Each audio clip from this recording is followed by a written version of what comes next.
If your home is on the market in the DC area right now or you're about to list and you are wondering why it's taking so long, why the showings have slowed down, or why you are not getting the 5 offers your neighbor got 2 years ago, this video is for you.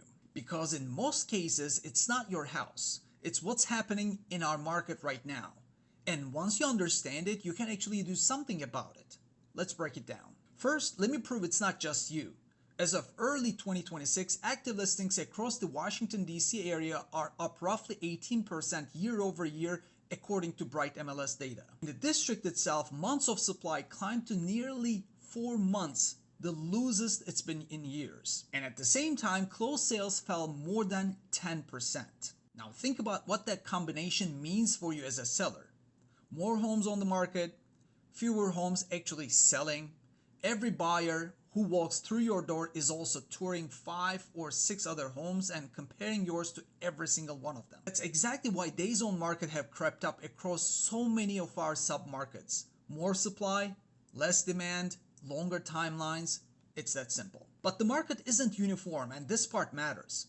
Detached single-family homes in places like Arlington and Montgomery County are still moving fast, sometimes in a week or less.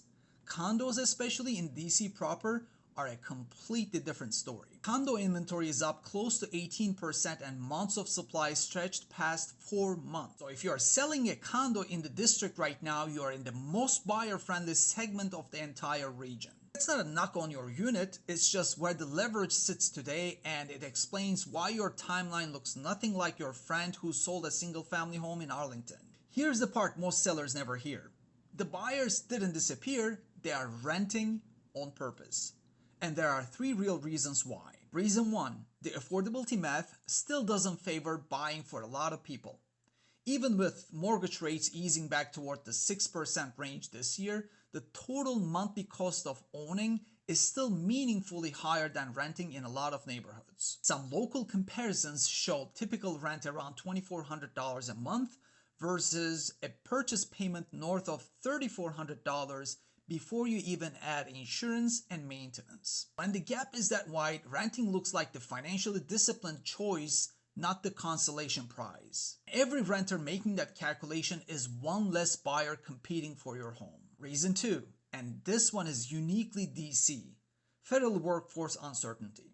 Our regional economy is tied to federal employment and government contracting like almost nowhere else in the country. When there's uncertainty around agency jobs or contracts, people delay the biggest financial decision of their lives.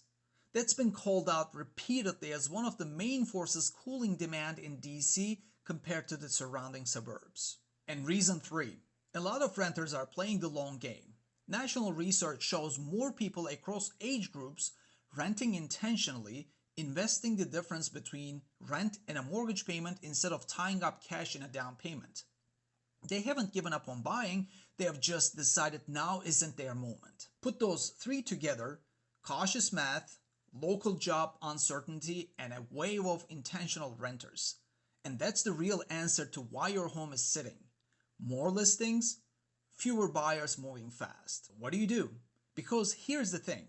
Homes are absolutely still selling in this market. The ones that sit are almost always missing one of these 4 things. 1, price it right from day one.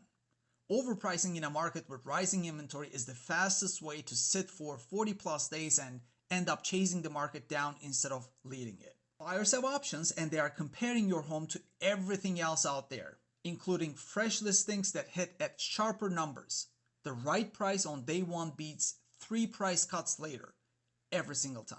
2, stage it like buyers have a choice, because they do. With more inventory, buyers are more selective and less willing to look past cluttered, dated finishes or weak photos. Remember, your first showing happens on a phone screen. If your home doesn't win there, it never gets a second one. 3, reset your expectations on timing. Homes in our region are taking longer to sell than they did 2 or 3 years ago. That's not a sign something is wrong with your house, it's the normal. Going in with the right expectations saves you a lot of stress and keeps you from making panic decisions.